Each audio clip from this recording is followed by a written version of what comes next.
News 18 বাংলার digital পেজে আপনাদেরকে স্বাগত। আমি প্রণব বন্দ্যোপাধ্যায় মুর্শিদাবাদ থেকে বলছি। বহরমপুরে এর যে পুরসভা আছে সেখানেই তৈরি করেছে নির্বাচন কমিশনের 119 নম্বর এবং 120 নম্বর দুটো বুথেই মডেল স্কুলে, এবং এই মডেল স্কুলে নির্বাচন কমিশনের পক্ষ থেকে বিভিন্ন ধরনের সতর্কতামূলক যে ধরনের পোস্টার দেওয়া হয়েছে মানুষকে সচেতন করার জন্য।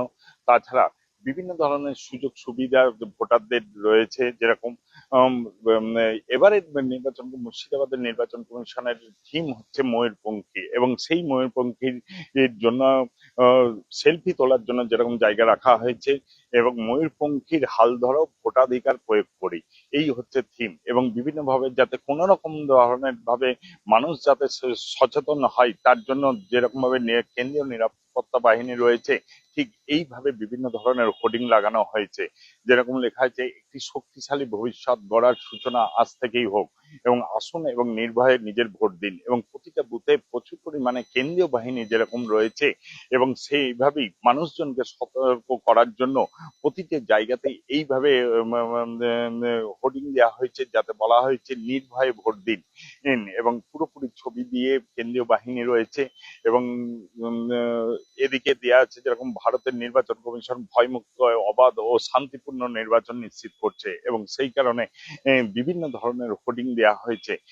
ঠিক একইভাবে 120 নম্বর বুথেও কিন্তু একইভাবে বিভিন্ন ধরনের হোর্ডিং দিয়ে মানুষকে সচেতন করা হয়েছে, যেরকম ঘুষ প্রদান বা গ্রহণ বা প্রদান করা বেআইনি, একইভাবে শান্তিপূর্ণভাবে নির্বাচন করার জন্য কিন্তু আবেদন জানানো হয়েছে।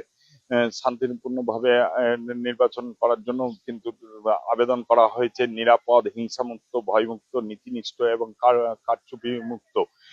একইভাবে এই ধরনের হোর্ডিং দেওয়া হয়েছে, এবং আপনার ভোট আপনি দেবেন ই-শেয়ার অঙ্গীকার, এবং সেই কারণে সমস্ত রকম ব্যবস্থা করা হয়েছে।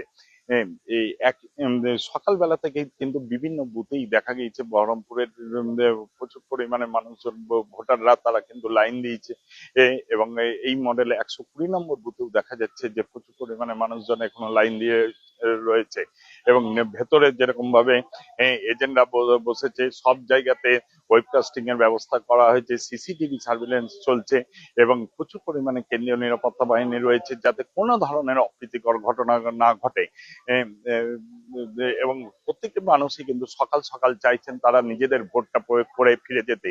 একদিকে প্রচন্ড গরম, তারপর সকাল সকাল সেই কারণে তা কিন্তু সকাল সকাল ভোট দিয়েই কিন্তু তারা চাইছেন যে তাদের ভোটটা দিয়েই তারা বাড়ি ফিরে যেতে, এবং সেই কারণে কিন্তু সকালবেলা থেকেই এই লাইন কিন্তু ক্রমশ দীর্ঘ হয়েছে।